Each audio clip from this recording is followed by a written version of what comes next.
Let me preface this with the following. In no way will this be a political channel at all. But as I've mentioned in a previous video, this is kind of like a journal, and things that are on my mind will be spoken about, albeit briefly. So I do want to address something that's kind of like rubbing me the wrong way. And it happened recently with Kamala Harris. I'm not sure why the Democrats go to these extremes to get the young vote or to get the minority vote. I'm not sure why they do this. And it's been going on, as far as I can remember, since Bill Clinton. Because I don't think JFK did this. I don't think Jimmy Carter did this. Bill Clinton did. And it needs to stop. Some of us in this specific ethnic group, some of us are at like a higher standard, a higher excellence. Donald Trump, on the other hand, has been talking a big game about securing our border, but he does not walk the walk. Or as my friend Quavo would say, he does not walk it like he talks it.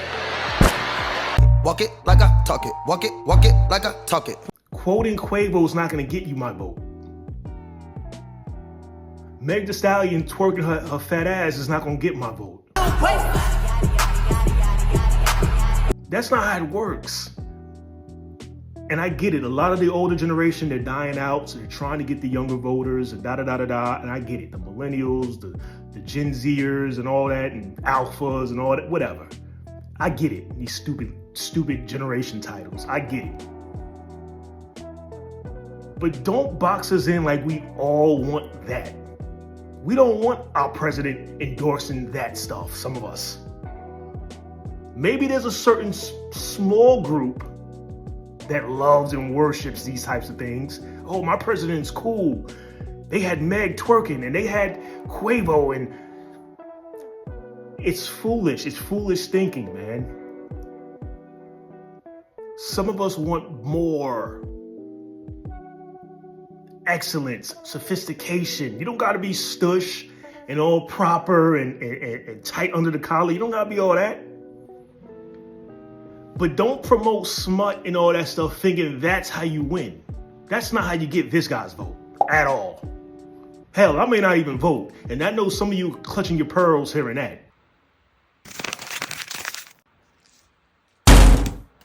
Someone has to tell me why voting matters. Presidential voting matters is what I'm trying to say. Someone has to tell me why. When we know, it's kind of common knowledge now that the president doesn't really have authority at all. You know, maybe 50 years ago, no one thought that way. But with all the resources now and the readings and the information out there, you know the president doesn't really run anything.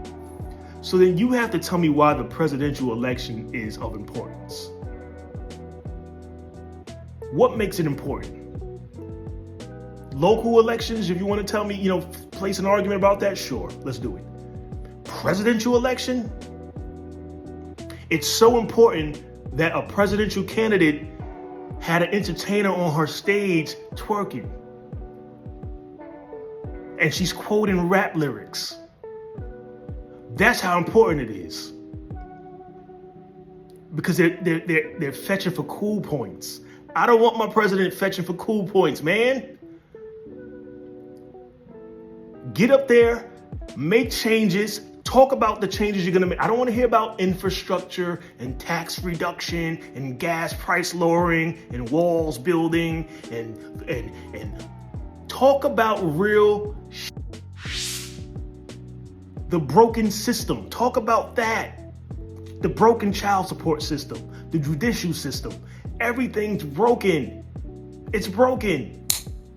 It's clear as day. Just open your eyes. The system is broken. Two people who I hold dear to my heart told me, and they're old, told me the greatest time to be alive in this country were the 50s, the 1950s. Go figure. Two black people told me this. What does that tell you? Something's broken. We could claim to be the greatest country in the world and da-da-da-da-da, and that's fine. I'm not here to argue that. But the system is not the best. That's clear.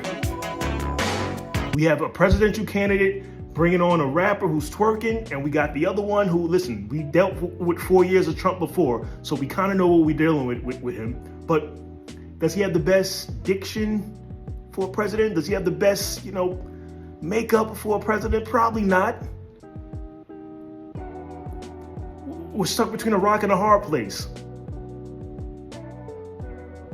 I saw someone driving around with 2 flags upside down on their car, and I didn't know what that meant. I knew it meant something because it was intentional. You can just tell. And a quick Google research claims that this person is distressed about the left side and the right side. They're disappointed with both sides. It's a silent cry for help. Like, yo, America, you need help. That's what this guy was doing. The news stations aren't ready for conversations like that. So they leave it to little small timers like us, like me, to just blabber about. That should be the topic.